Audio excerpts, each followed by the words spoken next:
The World Food Programme says that Myanmar has granted permission to resume the distribution of food aid in northern Rakhine State. The government had suspended the programme for 2 months. Before August, the WFP was delivering critical food supplies to more than 110,000 ethnic Rakhine and Rohingya people. Well, for more on this, we're joined now live by Phil Robertson. He's the Deputy Director of the Asia Division of Human Rights Watch. Thank you very much for talking to us, Phil. Firstly, Can we just get your reaction to this news, this latest development? Well, it's an important step, but the details still need to be worked out. And in the past, the Myanmar army, which controls this area, have been notoriously bad about allowing humanitarian access to areas where they're operating. So, to be honest, we still need to see some more details before we can judge what this really means. I mean, our view is that the WFP and these other UN agencies like the UN Refugee Agency, the international NGOs, need to have unfettered access to various areas of northern Rakhine State. And we're very far from that right now. So, this is an important first step, but let's see what it actually comes out as, what actually transpires. Can you just put it into context for us? How many people in the region are dependent on food aid right now?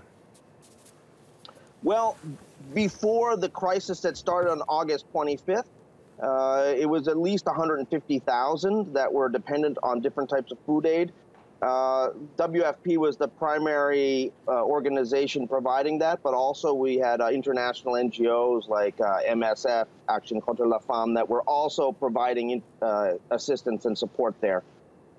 Right now, we're seeing children arriving at the Bangladesh border who UNICEF says are in the advanced stages of wasting. This is a malnutrition-related symptom that can kill people very quickly, and the fact that it's so bad in northern Rakhine State means that the urgency is there to get food assistance to these isolated Rakhine villages, which have been besieged by their neighbors, by the ethnic Rakhine Buddhists who have still tried to go after their neighbors, the Rohingya. So what happens now? What's the time scale here? When will food aid be delivered to those regions again? Immediately? Well, that's a good question. I hope that it would be immediately. I think WFP is going to act with a sense of urgency. But, the Myanmar government is ultimately the agency that's going to determine what's going to happen next. The International Red Cross has been providing assistance to some of these areas, but it's simply not enough. And so it's time to get the WFP and the UN agencies back into providing humanitarian assistance in these areas before it's too late. Do you have any, could you just explain to us how much the situation has deteriorated in recent weeks since August 25th? Well, of course, we've had over 600,000 people flee northern Rakhine State. The vast majority of those people have been from Mongdao Township. And some of these areas where the people are really at risk are 2 other townships in northern Rakhine State, Butidong and Ratidong. These areas, we have more isolated Rohingya villages.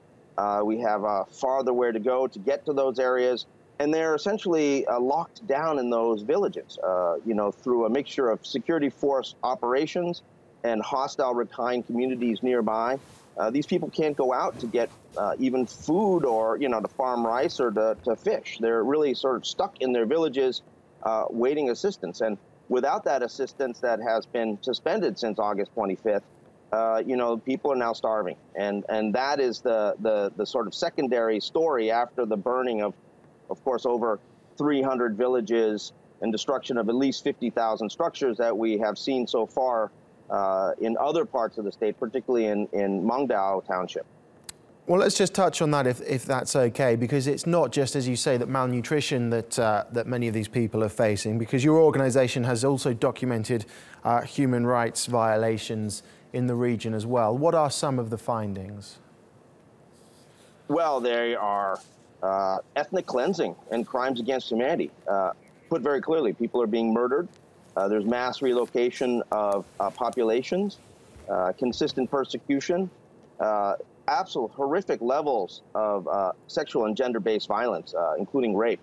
Right now, we're working on a report on what happened at the village of Tulatoli in northern Mongdao Township. where we believe there was a systematic wiping out of the village, men and boys being killed, women being systematically raped and killed. Absolutely horrific. And we expect that report to come out in a few weeks, and I think it's going to really take people's breath away.